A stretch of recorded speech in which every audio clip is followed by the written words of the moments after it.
Olá, o concurso dos Correios está chegando, promete ser uma das melhores oportunidades aí do ano de 2024 para quem está procurando um concurso para prestar.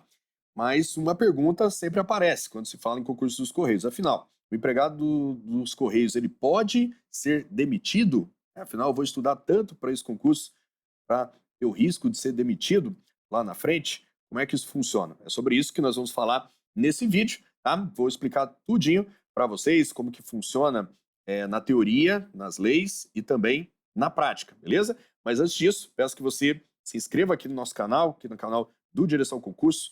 Nós estamos fazendo vários vídeos, né, várias aulas, conteúdos para o concurso dos Correios. Com certeza, se você está de olho aí nessa oportunidade, você acompanhar aqui no Direção, você vai estar em boas mãos, tá? Vai ter um conteúdo de altíssimo nível para se preparar para esse concurso, tá? E se você está gostando desse vídeo, gostou do tema, deixa um like aqui também, tá? Para quem não me conhece, sou o professor Eric Alves, sou professor de Direito Administrativo aqui do Direção Concursos e sou auditor do Tribunal de Contas da União, ou seja, sou um servidor público concursado e já ajudei bastante gente aí nessa trajetória e hoje estou aqui para acompanhar vocês também nesse concurso dos Correios, tá? Mas vamos lá então, afinal, o empregado dos Correios pode ou não ser demitido? É importante a gente separar, quando a gente fala sobre esse tema, a análise em dois aspectos. Primeiro, como que é na teoria, e depois, que é o mais importante, ao meu ver, como que é na prática, tá? Primeiro, na teoria. Na teoria, sim, o empregado dos Correios ele pode ser demitido. Mas, poxa, professor, por que ele pode ser demitido? Ele não é um servidor público não tem estabilidade. Como é que isso funciona? Não, né, o empregado dos Correios não é um servidor público, ele é um empregado público. O empregado público é uma categoria diferente de servidor público. Tá? Ambos são agentes públicos, ou seja, ambos têm um vínculo com o Estado, mas são categorias distintas. Nós temos duas categorias aí principais, né, de agentes públicos. Os servidores públicos, esses sim têm direito à estabilidade, e os empregados públicos é uma outra categoria, na qual se enquadram aí os agentes dos Correios, que não possuem estabilidade. Tá? Os empregados públicos, eles são regidos pela CLT, tá? São seletistas. Então, as mesmas regras, tudo que vale para um empregado, para um funcionário de uma empresa privada, também vale para o empregado dos Correios, porque são as regras da CLT. Tá? Então, o empregado público não tem direito à estabilidade. Isso vale também para os empregados, por exemplo, da Caixa Econômica, isso vale para os empregados do Banco do Brasil, isso vale para os empregados da Petrobras, beleza? Não tem estabilidade garantida formalmente, tá? A estabilidade ela é um requisito, está previsto, uma prerrogativa, né, prevista lá na Constituição, que é aplicável apenas para os servidores públicos. Os servidores públicos que prestam concurso, por exemplo, para a polícia, para um cargo de auditor, como o meu cargo, né, tem estabilidade, para um cargo de analista de um tribunal, para um cargo de técnico judiciário, são cargos, né, que têm direito à estabilidade, porque são servidores públicos, chamados servidores estatutários, beleza?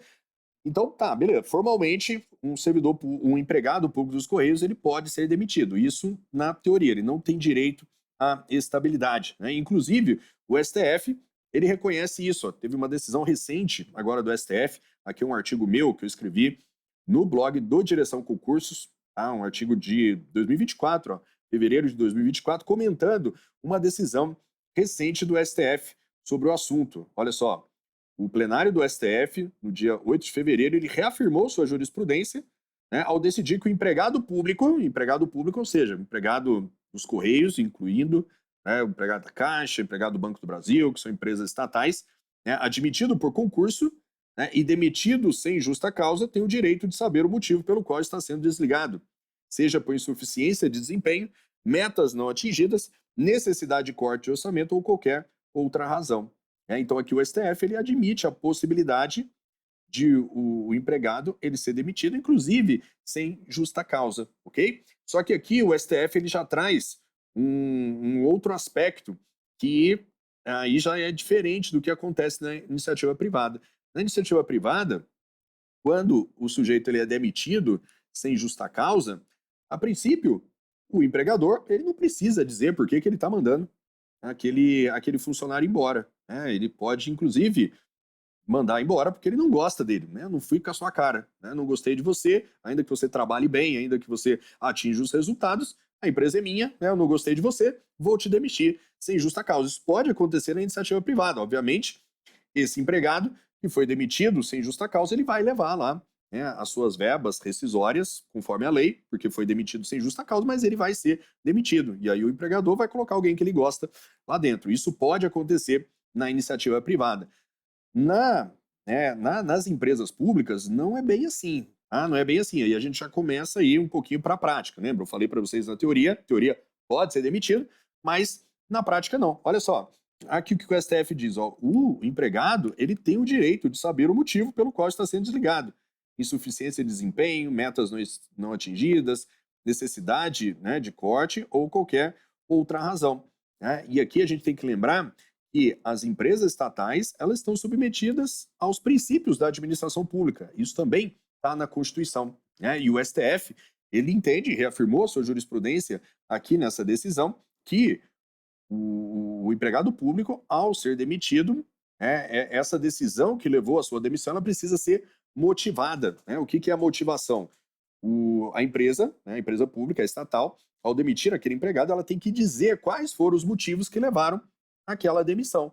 E se esse motivo ele se revelar contrário aos princípios da administração pública, esse ato vai ser considerado ilegal. Tá? Isso vale, inclusive, para as empresas públicas. Então, veja bem, se o motivo que levou à demissão de um empregado público ele for considerado contrário aos princípios da administração pública, esse ato de demissão vai ser considerado ilegal, ou seja, ele vai ter que ser anulado e o empregado voltar para a sua função. E um dos princípios da administração pública, a gente tem que lembrar, por exemplo, é o princípio da impessoalidade. O princípio da impessoalidade. Então, isso que acontece lá na iniciativa privada, por exemplo, de o empregador ele mandar o funcionário embora porque não gostou, não foi com a cara dele, porque tem uma outra pessoa que ele gosta mais, e ele coloca no lugar, ele demite, paga lá as verbas, ok, isso acontece na iniciativa privada. Nas empresas públicas, isso já não seria possível, tá? Porque isso seria contrário ao princípio da impessoalidade. Então, se não houver alguma motivação naquela demissão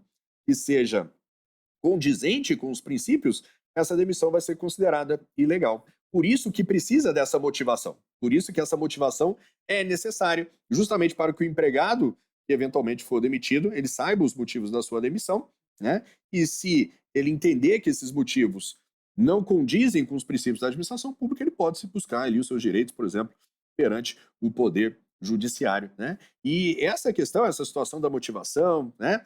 E aí, indo mais ainda para a prática, ela faz com que a demissão de um empregado público, na prática, ela praticamente não aconteça, né? Praticamente não aconteça. Se você for um bom, né, empregado, se você cumprir lá com as suas tarefas, se você cumprir lá com o seu expediente da forma adequada, de maneira razoável, se você não fazer nada de errado, tá? Não cometer um crime, um ato de improbidade, muito dificilmente você vai ser demitido, né? E isso a gente vê acontecer na prática. A gente vê acontecer na prática.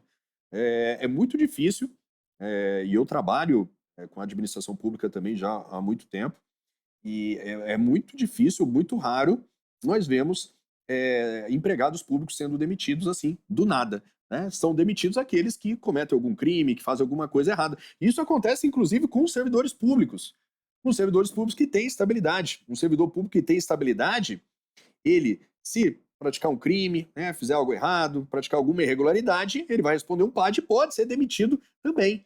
Então, assim, formalmente os empregados públicos não têm estabilidade, mas na prática tem. Na prática, a estabilidade que a empresa lhe dá, né, que a administração pública dá aos empregados públicos, na prática é a mesma que é a concedida aos servidores públicos que têm uma estabilidade formal garantida. Né? E essa questão da motivação, né, essa necessidade de motivação da demissão, da eventual demissão de um empregado público, isso dá uma segurança maior, né, para o empregado de que ele não vai ser mandado embora ali por razões puramente pessoais, né, como acontece na iniciativa privada. Né? E na prática, como eu disse para vocês, é muito difícil nós vemos aí algum empregado sendo demitido. Muito pelo contrário, né? A gente está vendo aí os Correios, por exemplo, vai realizar esse concurso porque está faltando gente, né? Está faltando muita gente lá. Tem muitas muitas lacunas, né, necessidade de pessoal. Então não vai ficar demitindo à toa as pessoas, tá? De novo, se você passar aí no concurso, o empregado público ali, né, padrão, cumpre as suas obrigações, cumpre ali as suas atividades, enfim, faz o que precisa ser feito, não comete nenhuma irregularidade, não comete nenhum crime ali nas suas funções, você vai ter ali uma estabilidade tácita, né? Ainda que não formal, vai ser muito difícil você ser demitido, tá? Então, eu queria tirar aí esse receio de vocês, que eu sei que é uma grande objeção que muita gente tem em relação a não só os concursos dos Correios, mas concurso do Banco do Brasil, Caixa Econômica, e o concurso da Caixa agora, que aconteceu em 2024, né? Tivemos aí mais de 2 milhões de inscritos, então, e Caixa Econômica é a mesma coisa, né? O mesmo regime, empregado público também, CLT, quem já viu o empregado público ser demitido da Caixa, né, ser demitido assim por razões, não seja alguma irregularidade, enfim, algo mais grave. É muito difícil de acontecer, então isso vale também para os Correios, tá? É isso, espero que vocês tenham gostado. Lembrando que aqui no Direção, ó, nós já temos preparação para os Correios. Se você já tá, né, já decidiu estudar para esse concurso, pode começar a estudar aqui com a gente, beleza? Link está aqui na descrição. Aqui na descrição também deve ter algum material gratuito, se você ainda está pensando, né, não começou a estudar ainda, tem alguns materiais gratuitos aqui para você poder baixar e nos conhecer melhor, beleza? Então, de novo, já espero que você tenha gostado aqui desse vídeo. Se você gostou, deixa um like e não se esqueça também de se inscrever aqui no nosso canal. Vou ficando por aqui, um grande abraço e até mais. Valeu!